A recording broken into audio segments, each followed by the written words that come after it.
Good afternoon, YouTube. Hope everybody's having a good day. Wanted to share a couple things. I couldn't really find too much information on YouTube or online about this, so I wanted to get the info out there in case anybody needs it one day.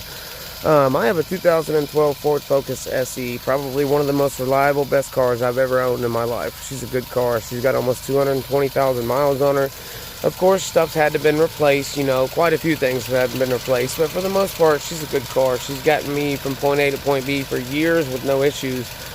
What I'm about to tell you, this issue has happened to me before. I figured, in a 2012 Ford Focus, it does have the certain, I can't remember what the type of transmission is called, but it is an automatic transmission that is shifted manually by two clutch actuators. There's clutch actuator A, which is that silver thing right there with the plate on it, and then B is right underneath it on the bottom of the car. Very easy to get to.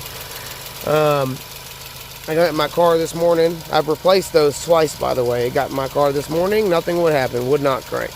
So I keep trying to crank it, nothing happens. Pulled the battery, let it sit for 30 minutes with, the negative unplugged, let it reset. Plugged it all back in. She finally cranked up for me. Well, I go to test drive it, and she's not wanting to shift gears right at all. Come to a red light. When the light turned green, my car just started revving and drive and wouldn't go anywhere. I was able to pop it into low and pull over into a parking lot, and got the transmission temperature too hot, wait 5 minutes on the dash, so I hurried up and turned it off, which is weird because the car wasn't even warmed all the way up yet. So I sit there in the parking lot, wouldn't crank. I finally get her to crank. I was able to limp her home in low gear, get her home, turned it off, tried to crank it a couple more times. When I go to crank it, it just makes a clicking noise when you let off the key. So I had no idea what was going on. So once again, I've done this before. If you, of course, unplug your battery, you gotta remove your air box.